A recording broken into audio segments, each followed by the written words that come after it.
Praise the Lord. எல்லாரும் எப்படி இருக்கீங்க? கண்ணீரின் ஜெபத்தை பற்றி இன்றைக்கி நம்ம பார்க்க போகிறோம். கண்ணீரின் ஜெபத்துக்கு மிகுந்த பலன் உண்டு. 1 சாமுவேலில் 1 அதிகாரத்தில் பாருங்கள், அந்த அன்னாள் என்கிற அந்த அம்மாவுக்கு வந்து குழந்தை கிடையாது. அவங்க எப்பொழுதும் துக்கம் முகமாகவே இருந்தாங்க. அவங்க கணவன் வந்து அவர்களை ரொம்ப நேசித்தார்கள். ஆனாலும் அந்த அன்னாள் எப்பொழுதும் துக்க முகமாகவே இருந்தாங்க. கணவனாகி எல்கானா, அன்னாலே நீ ஏன் அழுகிறாய், ஏன் துக்கமுகமாக இருக்கிறாய், ஏன் சஞ்சலப்படுகிறாய், ஏன் சாப்பிடாமல் இருக்கிறாய் என்று ரொம்ப அன்பாக கேட்டார். ஆனாலும் அவளுடைய துக்கம் மாறலை. அவள் எப்போதும் அழுத முகத்தோடு இருந்தாள். அப்பொழுது வந்து அவங்க சீலோவில் இருக்கிற அந்த கர்த்தருடைய தேவாலயத்துக்கு போய் அவங்க பணிந்து கொண்டதுக்காக போகிறாங்க. வருடந்தோறும் போவாங்க.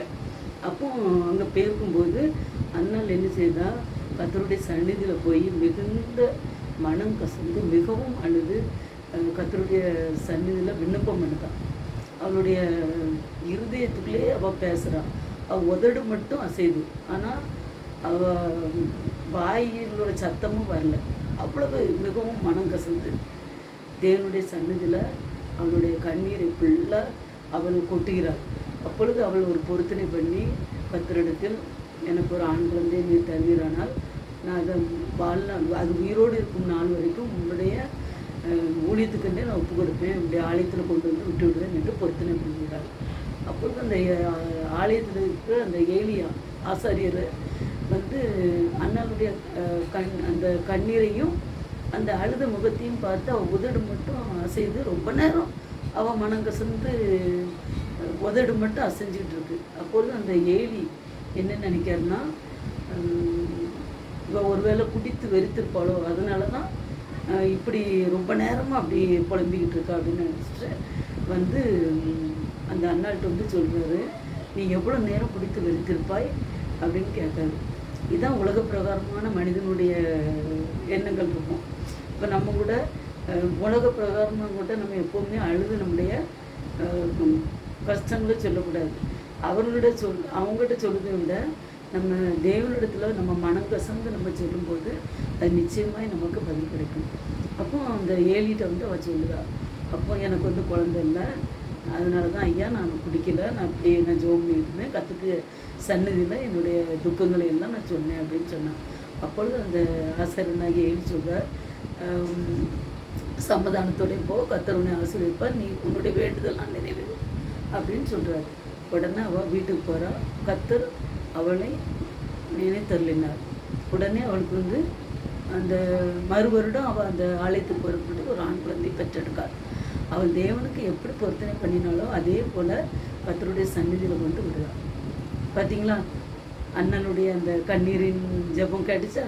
அதே போல் தான் ஆதியாகமத்தில் பாருங்கள், அந்த ஆபிரகாமுடைய மனைவி அந்த ஆகார், அந்த அடிமை பெண்ணாகிய ஆகார், அந்த அடிமை பெண்ணாகிய ஆகாரை ஆபிரகாம் வந்து 2வதாக திருமணம் முடிச்சிருப்பார். அவங்க வந்து என்ன பண்ணுவாங்க, அந்த குழந்தையோட இருக்காங்க. அப்பொழுது சாராளம்மாவுக்கு குழந்தை பிறகு. அப்போ இவங்க 2 பேருக்குள்ள ஒரு சாராளம்மாவுக்கும் ஆபிரகாமுடைய 2வது மனைவி ஆகாருக்கும் மனங்கசப்பு வந்துருக்கு. இந்த 2 பிள்ளைகளை வச்சு அவங்களுக்குள்ள மனங்கசப்பு. உடனே சாராளுடைய பேச்சை கேட்டு ஆபிரகாம் என்ன செய்தார், ஆனால் தேவனிடத்துலேயும் அவர் வேண்டுதல் பண்ணி சாராள்கிட்ட விடியற்காலமே எழும்பி அப்பத்தையும் ஒரு துருத்தியில் தண்ணியும் கொடுத்து பிள்ளையை தூக்கி அவர் கையில் ஒப்படைச்சி ஒரு பேர்சபா வனாந்தரத்தில் அங்கே அவர் ஒப்படைச்சிருந்தார். அந்த பேர்சபா வனாந்தரத்தில் அந்த ஆகார் வந்து தன் குழந்தையோட சுற்றி திரிதாங்க. அவங்க வீட்டிலேருந்து கொண்டு வந்த தண்ணீர் வந்து ஃபுல்லாக காலி ஆகிட்டு. அதுக்கப்புறம் அந்த குழந்தை வந்து ரொம்ப அழுது தண்ணி இருந்தாங்க பண்ண. அவங்க வந்து என்ன பண்ணுறாங்க, தன் குழந்தை அழுது சாகுறத என்னால் பார்க்க முடியாதுன்னு சொல்லிட்டு அந்த குழந்தைய ஒரு அம்பு எரிஞ்சால் எவ்வளோ தூரம் இருக்கும் அந்த தூரத்துக்கு குழந்தைய கொண்டு விட்டுட்டு அவங்க அழுதாங்க. அப்பொழுது கர்த்தருடைய தூதனானவர் தோன்றி, அழாதே அப்படின்னு சொல்லி பிள்ளையின் சத்தத்தை தேவன் கேட்டாருன்னு சொல்லி அந்த இடத்துல ஒரு துறவு கிடைக்கும். அவங்க அந்த அதில் துருத்தியில் தண்ணி நிறச்சி பிள்ளைக்கு தண்ணி கொடுத்து அவங்களும் குடிக்காங்க. பார்த்தீங்களா, அந்த கண்ணீரை உடனே தேவன் கேட்கிறார். அதே போல் அந்த புதிய ஏற்பாட்டில் பாருங்கள், ஒரு சீமோன்கிற ஒரு பரிசன் வீட்டில் விருந்துக்காக ஏசப்பா போகிறாங்க. அங்கே போன இடத்துல அந்த விருந்துக்கு வந்து நிறைய பேர் இருக்காங்க. அப்போ அந்த இடத்துல ஒரு பாவியாகிய ஸ்திரியும் போய் என்ன செய்கிறா, இயேசுக்கு பின்னாக தூரத்தில் நின்று அழுதுகிட்டு நிற்கா. அதுக்கப்புறம் அவள் என்ன செய்கிறா, இயேசுனுடைய பாதத்தை அவள் கண்ணீரால் நினச்சி அவள் தலைமயிரினால் துடைச்சு அவளுடைய பாதத்தை அந்த முத்தம் செய்து பரிமள தைத்தினால் அவருடைய பாதத்தை பூசிக்கிறாள். அப்பொழுது அந்த இடத்துல அந்த பரிசையை நினைக்கிறான், இவர் பாவியாகி சிறியேன், இவர் ஒன்றும் சொல்லலையே அப்படின்னு நினைக்காது. ஆனால் இயேசுப்பாவுக்கு அவங்க இருதயத்தில் நினைக்கிறது முன்னோட்டி இவர் அவர் எண்ணங்களே அறிந்திருக்கிற தேவன். உடனே அவர் என்ன பண்ணுறாரு, சீமோனே, ஒருவனிடத்தில் 2 பேர் கடன் பட்டாங்க. ஒருத்தன் அதிகமாக கொஞ்சம் வாங்கியிருந்தான், இன்னொருத்தன் அதை விட கொஞ்சம் 2 பேருடைய கடனையும் அவன் மன்னிச்சிட்டான். அப்போ யார் அவனை அதிகமாக நேசிப்பான், அன்பு கூறுவான்னு சொல்லும்போது அந்த சீமோன் சொல்றாரு, அதிகமாய் கடனை மன்னித்தவர் தான் நேசிக்கிறார்.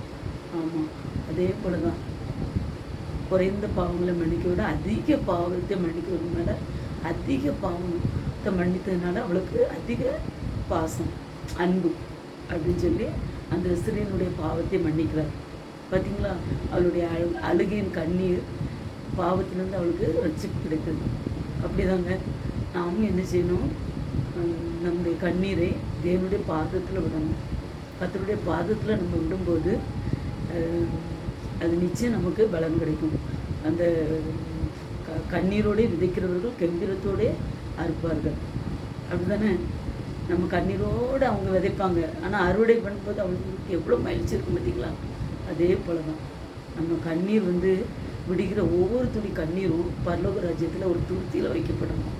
அதனால் மனிதர்களிடத்தில் நம்ம விடுகிற கண்ணீரை விட நம்ம பரம தகப்பன்ட்ட ஏசப்பாட்ட கண்ணீர் விடுங்க, நிச்சயம் பலன் கிடைக்கும். சரிங்களா, உங்கள் கண்ணீரை தேவன் கிடைப்பார். ஜெபிக்குமா? சோஸ்தரம். அன்பின் தேவனே, அருமை ராஜாவே, இந்த நேரத்தில் தகப்பனே நீர் கொடுத்த வார்த்தைக்காக நன்றிப்பா. எத்தனையோ பேரப்பா இந்த வீடியோ பார்த்து கொண்டு இருப்பார்கள் ராஜா. அவர்கள் என்ன காரியத்துக்காக கண்ணீர் வடிக்கிறார்களோ அந்த கண்ணீரை தகப்பனே தொடங்கி தகப்பனே, இனி அவர்கள் மனிதன் முன்பாக கண்ணீர் வடிக்காதபடி பரமராஜாவாகிய ஆண்டவரே உம்மிடத்தில் கண்ணீர் வடித்து ஜெயத்தை பெற்றுக்கொள்ள கிருபை செய்யுங்கள். இயேசு கிறிஸ்து நாமத்தினால் ஜெபிக்கிறேன் பிதாவே. ஆமென், ஆமென், ஆமென்.